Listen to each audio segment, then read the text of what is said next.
Ukraine conducted a drone strike on a Russian ammunition depot in Boron, a key region in the ongoing conflict, which has been a battleground between the two nations. The Ukrainian attack, carried out using unmanned combat drones, triggered a series of massive explosions, causing chaos in the area and prompting Russian authorities to evacuate local residents. The governor of the region, Alexander Guzov, declared a state of emergency and implemented additional security measures to protect the population. Ukraine's ability to locate and destroy Russian military targets in what are considered secret areas within Russian territory has sparked intense debate in the Kremlin. The possibility of infiltrators within the Russian government has become a hot topic, with some analysts suggesting that an undercover agent may be providing crucial information to Ukrainian forces. This scenario has fueled rumors and speculation about growing distrust within the Russian administration. Since the beginning of the conflict, Russia has relied on its technological superiority, using weapons such as Iskander missiles and Iranian-made Shahid drones to carry out massive attacks on Ukraine.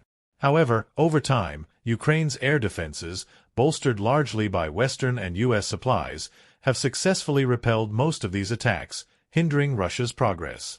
Now, the Ukrainian army has gone on the offensive, targeting not only military objectives within its own territory but also striking inside Russia, marking a significant shift in the conflict. The destruction of Russian ammunition depots has been particularly damaging to the morale and logistics of the Russian military. In June 2023, Ukraine carried out a similar attack on another depot in Boron, leading to a mass evacuation and raising concerns among Russian commanders. The precision of these attacks has led many to question how Ukraine obtains the coordinates of these strategic sites.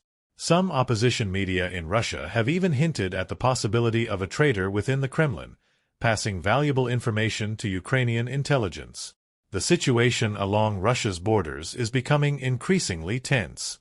While Russia tries to strengthen its defenses in the Donetsk and Kursk regions, Ukrainian forces have taken control of over 100 villages near Kursk.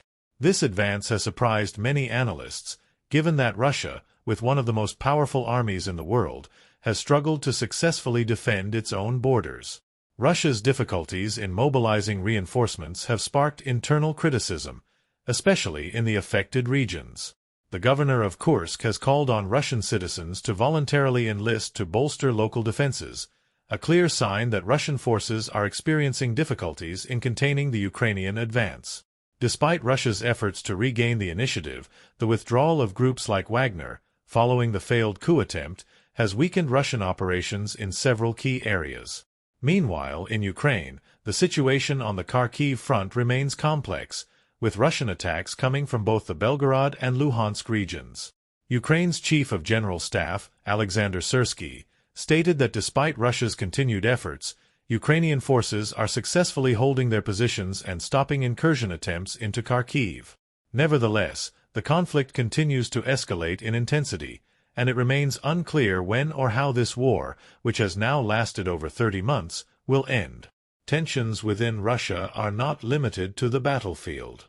Economic problems resulting from international sanctions, along with logistical and supply difficulties for the military, are starting to take a toll on Putin's administration.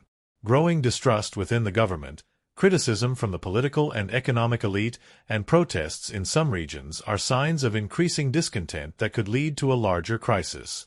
Putin, who initially projected a quick victory, now faces a much more complicated situation. The invasion of Ukraine, which some reports claim has caused up to 700,000 Russian casualties between dead and wounded, has led to incalculable economic losses, both in terms of destroyed military equipment and the ongoing costs of maintaining the war effort. The recent mobilization of mercenaries to make up for the shortage of soldiers has been a controversial issue, further exacerbating public unrest. Groups like Paladin PMC, a smaller Russian mercenary organization compared to Wagner, have begun openly criticizing Putin for his handling of the war. Its leader, Grigory Zagrebsky, has been particularly vocal in his criticism, urging the Russian population and military to rebel against Putin's leadership.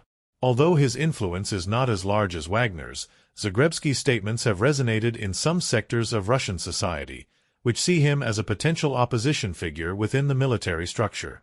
Wagner's failed coup attempt in 2023 was a turning point for Putin's regime, who has since tightened his control over the military and removed key figures who might pose a threat to his power. Wagner's dissolution, following the death of its leader in a suspicious plane crash, has left a void that has been difficult to fill. However, internal tensions continue to grow, and the loyalty of the Russian military is increasingly being called into question. Meanwhile, the role of the United States and NATO in the conflict has been essential to Ukraine's advances. Although Ukrainian forces are prohibited from using U.S.-made weapons inside Russian territory due to restrictions imposed to avoid nuclear escalation, Western military and logistical support has been crucial in balancing the forces in the conflict. The possibility that Ukraine could be granted permission to use long-range missiles in Russian territory could definitively change the course of the war. The conflict between Russia and Ukraine appears to be at a turning point. With the Ukrainian army gaining ground and the Russian government facing increasing internal problems, the balance seems to be shifting in Ukraine's favor. However, the future remains uncertain. The nuclear threat is still a card Putin could play if he feels cornered, posing a huge risk not only to the region but to the entire world.